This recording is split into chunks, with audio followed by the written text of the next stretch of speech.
play to potential nugget. And just picking up from one of the things you mentioned, Darlene, a leader transitioning in the first 90 days, 100 days. I'm assuming it's much harder in a remote context where you haven't met people, you haven't, as one of the professors, Sumantra Ghoshal, says, you haven't smelt the place, so you don't get a sense of the culture and how things get done. What have you seen about transitions in a remote context that we're seeing? Any headline insights around what leaders and organizations should bear in mind to make this effective? Yeah, I mean, we've had to do a lot of this at Spencer Stuart, both in our search and the coaching practice that we're, working in. But I think there's a number of interesting things that companies have done. As an example, one CEO said he literally would change his video background to make it look like he was in the Switzerland office one day. And he got off to such a fast start because rather than taking 3 months to travel to every office, he could do the same thing in a month.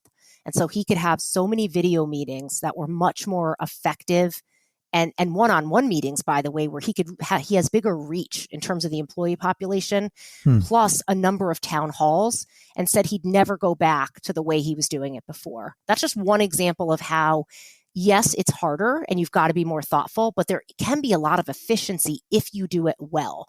And so we've seen some really interesting examples of organizations who have done a nice job rethinking their onboarding strategy. So sending people care packages to help them understand the culture of the organization even before they join, and sending care packages. So it's not like you're just getting a laptop, you're getting things that help you understand and learn about the company. We've seen some organizations hiring and creating new roles to really think about onboarding and culture.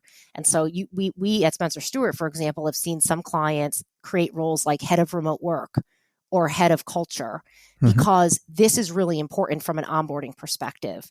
Some organizations have created, as I mentioned earlier, culture buddies or onboarding liaisons that are helping guide people throughout the journey, and even things like cohort-based onboarding programs for mid to senior level leaders, so people feel connected from day one. So I think those are just a few of the things. Leaders who we coach who really are thoughtful about this and set up a series of one-on-one and group meetings to rapidly build trust and foster those relationships clearly are more effective than those who don't. So it comes back to, Deepak, that notion of being purposeful and being thoughtful, but we've seen some great examples of people onboarding virtually very successfully. I discussed this piece with some of the colleagues from Spencer Stuart in India. Atul Bhandari spoke about how companies are assigning two kinds of mentors, formal and informal, and how we need to pick them differently.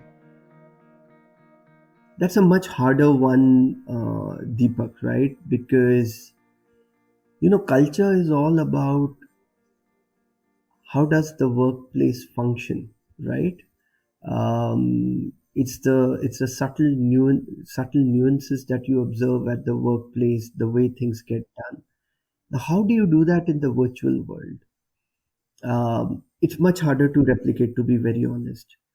I think what we have seen people do effectively is get people to meet a lot more people even before they join, right? So the onboarding process, which traditionally used to start once you formally join, now people are saying it's important for me to get to know who I'm going to be working with.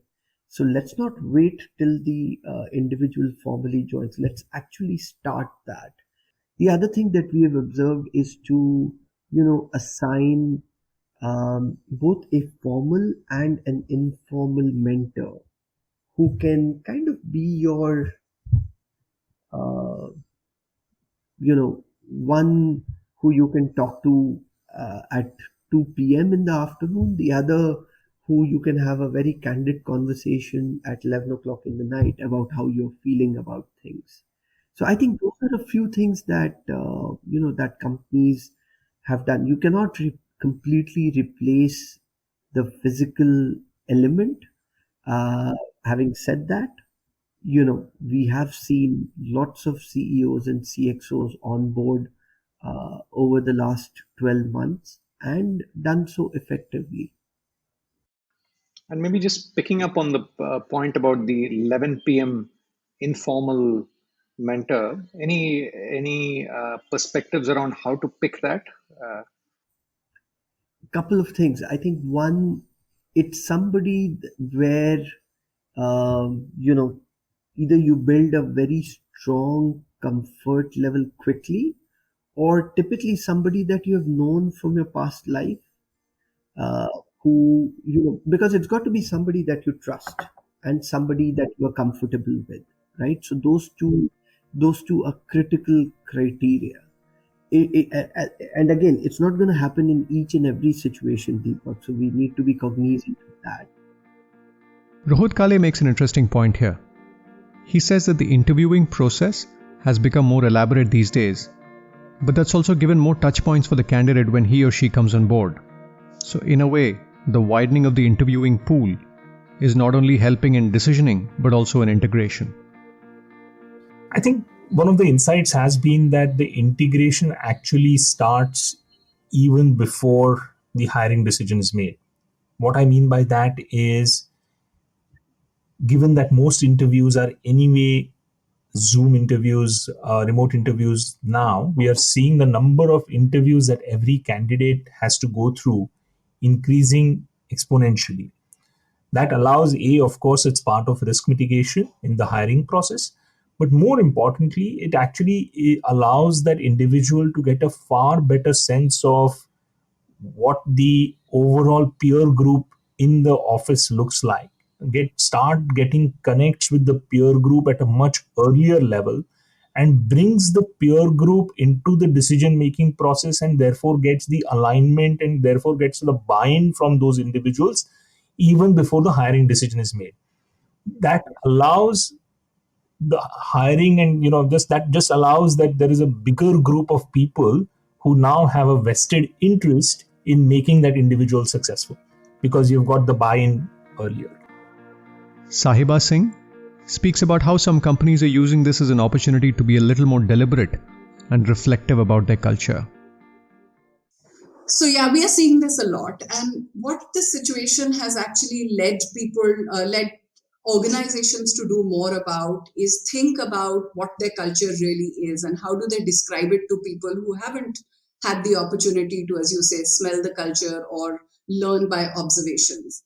So more than ever before, clients are thinking about how do we translate what our actual culture is into how things work on the ground. So telling new employees about how we run meetings, how decisions are taken, how we communicate, what do we do, what do we not do, and really thinking about their culture. And in that process, what's also happening is more clients, as they are articulating how things work today, they're also becoming more reflective about how things should work and what's wrong, and how can they use this opportunity to actually fix it or change things that they've been wanting to change in their culture. If you're curious about setting leaders up for success in a new environment, I would point you to 3 resources of the podcast.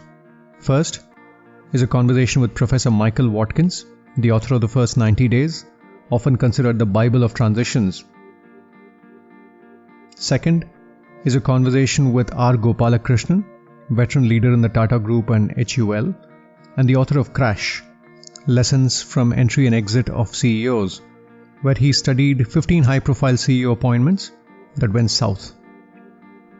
Finally, I would point you to the curated playlist Settling into a New Context, which has wisdom from a variety of sources, including how Gandhiji thought about how settling into India after his stint in South Africa. For the 2 speakers, you can go to playtopotential.com and find Michael Watkins and R. Gopalakrishnan in the guest section. For the curated playlist, you could go to playtopotential.com, access the tab Curated Playlists, and within that you will find Settling into a New Context under the category of Transitions. And picking up on one of the things you said, Darlene, one-on-ones versus town halls, do you see that mix shifting in the remote work context as compared to the physical work context? That's a good question. I'm not sure. I don't know if I've seen enough examples of that. We have seen more town halls in the last 16 months, but I think that could be because of COVID and trying to bring people together and foster community since people were not in an office. So it'll be interesting to see what happens, but we've definitely seen an increase in those larger group type meetings and really bringing people together, because you can do that really efficiently when you're virtual. It's much. It has much less friction to organize these conversations across geographies and time zones. Exactly. Yeah. And I think a lot of organizations have done that really well, like using technology with a purpose and trying to bring people together to both help them build a skill or to help them interact with one another. So using technology well, I think has been really some good examples of that versus companies who are just using technology without really thinking about like why they're bringing people together, just having a town hall for a town hall, or having a town hall where maybe people have no forum to engage. So I've seen varying levels of success with this. Got it. Thank you for listening. For more, please visit playtopotential.com.